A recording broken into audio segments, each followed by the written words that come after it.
Hello friends. आज आम कथा हवा चुट्टी झड़ा उपरे कारण एटा गोटे एते साधारण प्रोब्लेम वर्तमान प्रत्येक परिवार रे नुह प्रत्येक लोकंकर प्रत्येक व्यक्तिंकर केबे ना केबे चुट्टी झड़ा हेइथिबो बा चुट्टी झड़ीथिबो बा इबे झड़ुथिबो। तेणु एटा गोटे एते सोशल प्रोब्लेम क्रिएट करूची, निजर सेल्फ कॉन्फिडेंस को कमाउची, गोटे लुक हमर तो आपण माने समस्त फील करि परथुबे ए समस्याटा केते वर्तमान गभीर आउ केते सीरियस। तेणु आमे ये प्रोब्लेम विषय आज कथा हवा कारण ये जो प्रोब्लेम रो समाधान भी बहुत सरल। बंधु एबे आमे कथा हवा प्रकृत रे ये चुटी झड़ा काहेकि हुए आर कारण गुडी को कोन कोन देखंतु। क्लिनिक रे आसी कि बहुत सारा लोक एमती कहंती जे आमे सेठी थिलु जेबे ठरु एठिके आसरुनी हमर चुटी झड़िया पड़ी जाइछ बा आमे एठी थिलु भलो थिलु से जगह को गला परे हमर चुटी झड़िया पड़ी जाइछ। निश्चित भाव में एटा गोटे सत्य कथा जे आपनकर पानी जोटा कि गोटे मेजर कॉज हेयर लॉस रो कारण ड्रास्टिकली मु एटा मार्क करछि क्लिनिक रे जे विद इन डेज एमिति कि 2-4 दिन भीतर भी सुधा लोकंकर संगे संग चुटी झड़िया आरंभ हो जाए। तार अर्थ हमर जो हार्ड वाटर अछि, आयरन वाटर अछि, पानीटा गोटे मेजर कॉज। ता पर पॉइंट होछि पवन, ता माने एटमॉस्फेयर आउ हमर एयर। एबे एयर पोल्यूशन एते परिमाण रे बढ़ी जाइछि आउ मु भी पूरा क्लिनिकली ऑब्जर्व करिछि और मार्क भी करिछि। पेशेंट आसी सेम कंप्लेन करंत सेही एयर चेंजेस बा क्लाइमेटिक चेंजेस जोगु तांगर हठात किना किछि पड़ नथो हठात किना चुटी झड़िया आरंभ हो जाय। माने पानी आउ पवन दुटा मेजर कॉज। तृतीय कारण होछि हमर लाइफस्टाइल आउ खाଇବା पीवा। वर्तमान एई मॉडर्न लाइफस्टाइल रे हमर फूड चॉइस चेंज हो जाइछि। आमे मैक्सिमम चिंता करूछंती बाहर खाଇବା ପାଇଁ जोटा कि अनहेल्दी फूड, जोटा कि high calorie rich food, high carbohydrate food आउ ट्रांस फैट माने अनहेल्दी फैट आउ अनहेल्दी प्रोटीन सेथरे अछि, जहा फल कि हम बॉडी भितरे धीरे धीरे टॉक्सिन्स डिपोजिट होवा आरंभ होछि। जो टॉक्सिन्स गुडा लॉन्ग रन रे हम बॉडी रो सबु पार्ट्स को तो अफेक्ट करे आउ चुट्टी झड़ा रे भी बहुत परिमाण रे सहायता करे। तेणु खाद्य, पानी आउ पवन ए तीनटा विषय आमे जानिले।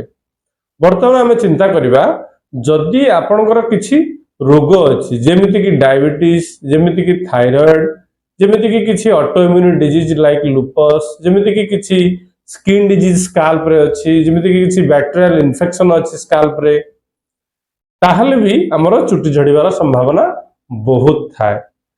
आउ किछि विटामिन्स अछि जेमिति कि विटामिन D3 आउ विटामिन B12 ये जो दिरा विटामिन मेजर कॉज जदि डेफिशिएंसी हे जाए ताले हमें प्राय ध्यान दोना विटामिन ऊपर। किंतु मु देखिछि क्लिनिक रे मेडिसिन देला परे भी लोकंकर चुटी झड़ा बंद होनी। जेतेबेले विटामिन टेस्ट करा जाए देखे जे विटामिन बहुत परिमाण कमी जाइछि बा डेफिशिएंसी हे जाइछि।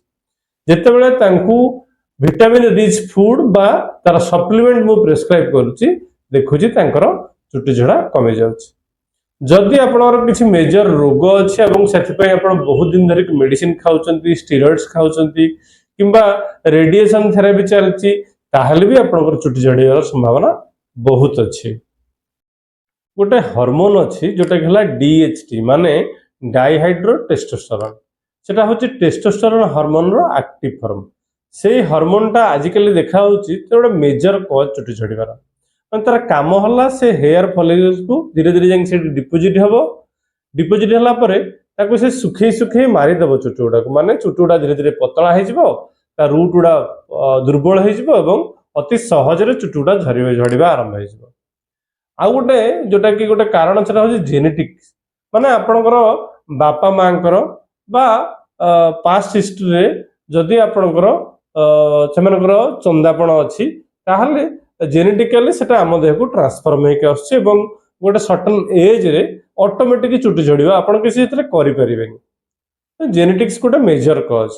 विटामिन, जेनेटिक्स बहुत सारा जेते सारा फैक्टर अच्छे हमको प्रत्येक फैक्टर को एनालिसिस करिया पड़ियो। प्रकृत रे मोर चुटी झड़ुची काहेकि एमिति नुह आम खाली मेडिसिन खाइदेबा बा खाली किसी एक्सटर्नल यूज करदेबा जो थरे कि हमर चुटी झड़ा कमी जिवो। जदि आमे तार रूट कॉज को खोजी कि पाइबा जे प्रकृत रे चुटी झड़ुची कोन पय मोर, ताहले सेही हिसाब रे हम ट्रीटमेंट करबा एवं ट्रीटमेंट करले with in days with in months आपनकर चुटी झड़िया रुकी जिवो। फ्रेंड्स आमे वीडियो टू केते लंबा करबानी आमे शॉर्टकट रे मु किछि बहुत स्पेशल पॉइंट्स कहबी जोड़ा कि आपण जदि धैर्य शुणिबे आउ ताको जदि मानिबे ताले निश्चित आपण रिजल्ट पाइबे एटा गारंटेड काना मु जहा कहूची सेटा होची क्लिनिकली एक्सपीरियंस आ ऑब्जर्वेशन रु कहूची।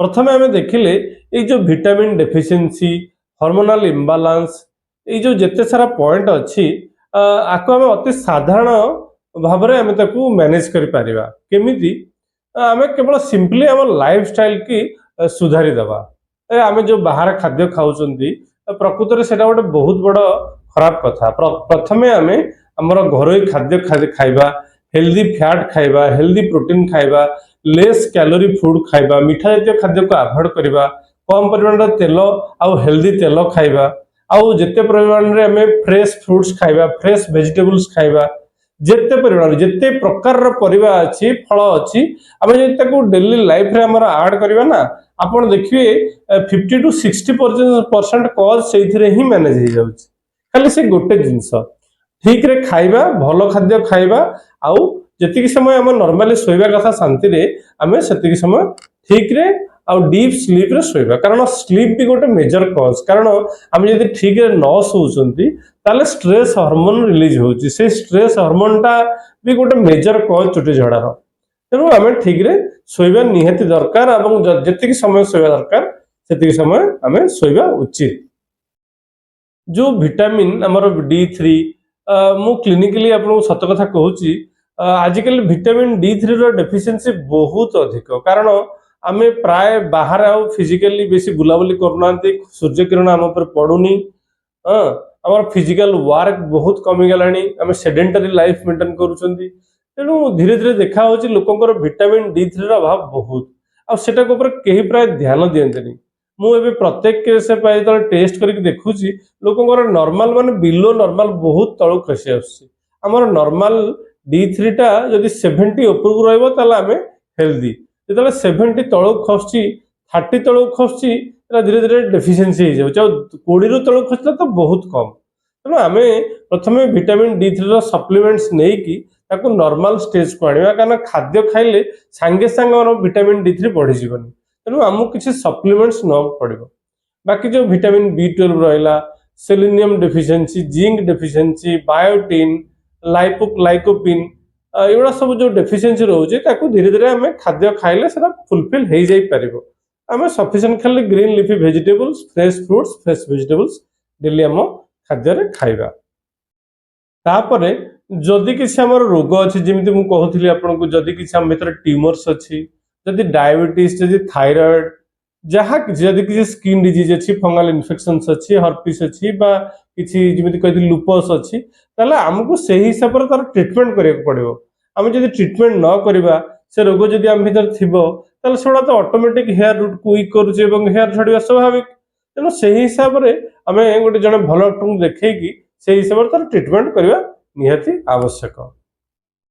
जदि हमें एनीमिक थिबा आम देहरे रक्त कम थिबो ताहले भी एटा गोटे मु देखिछि जे सेटा चुटी झड़ारे बहुत सेटा सहायता करे तेणु रक्त भी परीक्षा करबा दरकार जदि आमे एनीमिक अछंती से हिसाब रे तारा ट्रीटमेंट भी करबा दरकार आउ अजथारे गुडाय औषध बा स्टेरॉइड ट्रीटमेंट हो बा एलोपैथिक ट्रीटमेंट अजथारे गुडाय आमे नकले बहुत भलो कारण तार साइड इफेक्ट बहुत हम बॉडी ऊपर पड़ता है एवं सेटा भी चुटी झड़ा करे था एटा मु क्लिनिकली आपन को ऑब्जर्वेशन द्वारा कहूची किछि थ्योरी कहूनी तेणु सेटा भी टिके आपण ता प्रति ध्यान देबे ये जो DHT जोड़ा कि ब्लॉक करूची हेयर फॉलिकल्स की जोटा आजिकल मेजर कॉज कहली जो हार्मोनल इम्बालांस ता सेटा भी खाद्य द्वारा आपण को फुलफिल हो जाय परिबो ता पय किछि स्पेशल ट्रीटमेंट रो आवश्यकता नाही जो जो खाद्य मु आपण को कहली जदि सेही खाद्य ऊपर हमें गुरुत्व दबा ताहले DHT जो ब्लॉक थाए ताको भी हमें दूर कर देई परिबा। मु वर्तमान आपण केतरा सिंपल कथा कहूची जदि आमे ताको मानिबा निश्चित आपण तार बेनिफिट पाइबे। प्रथम कहली जे हमर रूटीन लाइफ रे हमर लाइफस्टाइल को बदलैबा आउ हमर खाद्य प्रोसेस जोटा आपण कहली सेटा गोटे निहाती आवश्यक जिंस। द्वितीय रे रोग अनुसार आमे तार ट्रीटमेंट करबा आ गोटे तृतीय पॉइंट होची आज जाए हम बॉडी भितर आमे जेते सारा टॉक्सिन्स को डिपोजिट करके रखिचंती ताकू भी क्लीन करिया पड़िबो कारण जदि हम बॉडी टॉक्सिन्स फ्री न होउची ताले कोनोसी भी रोग परमानेंटली भल हम ना। तेणु बॉडी की टॉक्सिन्स फ्री करने आमको किसी स्पेशल मेडिसिन बनई होम्योपैथी रे ताको आपण कंटिन्यू करेंगे। आउ गोटे प्रोसेस है आमर जो लाइफस्टाइल मुझे कहली आपको से भी टॉक्सिन्स क्लियर हम। जदि आपंकर कन्स्टिपेशन प्रोब्लेम थी ताकू भी आप नेचुराली किसी मेडिसिन खाई ताकू भी ठीक करेंगे। एमती किछि मास बा किछि दिन धरी कहले बॉडी धीरे धीरे टॉक्सिन्स फ्री हो जिवो। तापर हैला एटलिस्ट सकाळे आउ संध्या बेले किंबा दिन को एटलिस्ट थरे आमे गोटे कप ग्रीन टी पीबा। ग्रीन टी रो इफेक्ट हेयर रूट ऊपर बहुत अच्छी। आउ राति रे आमे हल्दी दूध गोटे ग्लास निश्चित भाव पीबा। से गोलमरीच गुंड टिके पके देबा। सकाळे हैला ग्रीन टी, राति रे हैला हल्दी दूध प्लस गोलमरीच गुंड। नॉर्मल नड़िया तेल भल क्वालिटी नॉर्मल नड़िया तेल को आमे एटलिस्ट सप्ताह 2 थर टिके हल्का उषुम करके आम स्काल्प रे भल भाव टिके मसाज करबा। मसाज करले हेयर रूट नरिश हुए आउ से ड्राइनेस कमे। से तार जिते प्रकार न्यूट्रिशन सब से पाई जाए। तेणु से आमे एटलिस्ट कौन से एते गुड़ा मेडिकेटेड तेल व्यवहार करिया परिवर्ते भल क्वालिटी नड़िया तेल को आम जदि हल्का उषुम करके मसाज करती बहुत दरकार नहीं सप्ताह 2 थर भी तार बेनिफिट बहुत आप पाइबे।